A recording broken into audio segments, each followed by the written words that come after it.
This your boy EC22 of the Fat Weather Fan channel. So check this out. Stephen Ross, the owner of the Miami Dolphins, gets fined what, $1.5 million. He's a billionaire, so don't really see what that would hurt.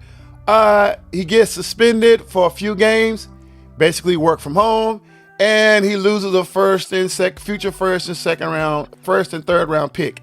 That probably be maybe the most stiffest fines, right? Losing those draft picks. At the end of the day, y'all, let's be honest. This ain't nothing new. Owners have been doing this probably since the conception of the league. And not just with Miami, not just with the NFL, but across all sports platforms. And I'm pretty sure some owners will disagree with me because they don't want the world to know, but y'all been doing this for quite some time. I think the problem with Stephen Ross is that he got caught. And maybe it's a situation to where he ignored the rules of engagement and something got out, said something he shouldn't have said, sparked some type of interest, and people turned around, got involved, and started investigating stuff and say, wow, I can't believe this is happening. It happens, y'all. I know one of them guys was Brian Flores after he got fired, after the whole text message come back and forth. And then, yeah, him not getting the job in New York, yeah, that sparked, and they put a lawsuit out there. And yeah, that probably sparked a lot of things. And so shame on you, Stephen Ross, for getting caught, because now you're making it harder for the other owners to go out there and tamper and tank seasons, whatever, you know what I'm saying? So now the whole world is going to be watching to see who's going to get those last two spots. Are you tanking games, losing games on purpose, or whatever? So it's going to be a lot going on because Stephen Ross basically dropped the ball in the whole scheme of things, you know? But yo, my thoughts on that, man.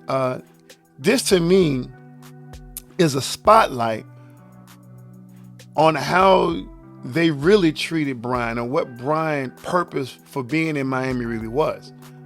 According to a source and some statements that someone made that I agree with, is that the idea was to bring Flores in for a few years during the years that Miami was doing bad, have him to tank a season or two, and then basically blame him for the losses and use him as a scapegoat to get him out of there. Then you turn around and try to lure Sean Payton, and then hopefully we'll get Tom Brady, which is kind of shady as all outdoors. That is shady. That's part of the league, whether coaches and owners will admit it or not, but that's a part of the league. That's a part of their business. It is what it is, because and I don't like it. But, you know, that's just my opinion on that. Because when an owner screws up like this, what really is the punishment? Because unless you do something so crazy like Donald Sterling did with the Clippers, to where you end up losing your team, there's really nothing to me that the league can do, or harsh enough punishment the league can send a message to that will really hurt the owners without hurting the franchise. Because if you hurt the franchise, you hurt your product. If you hurt the product, you hurt the league. So there's really not a whole lot you can do when it comes down putting down a punishment on the owner, unless you kick them out of the league for some racist behaviors or maybe some sexual misconduct and stuff like that, and then have somebody come else and bothered by the team. Other than that, I think the gloves are off when it comes down to trying to make sure that your organization be the best organization, i.e. tampering, i.e. tanking games to get lottery picks. So anyway, I hate that it happened. Glad that somebody put the spotlight on it. I hope Brian Flores, and I love how one analyst said that the league owed Brian Flores a big apology. And I think it needs to happen now, sooner rather than later.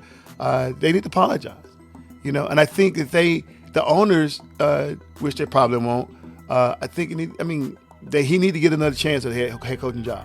I think some owner in the league need to take a risk on it. Some owner who's not afraid of the status quo and say, you know what, after next year, we're going to give him a job. That's my opinion on that. This your boy EC22, and I'm out.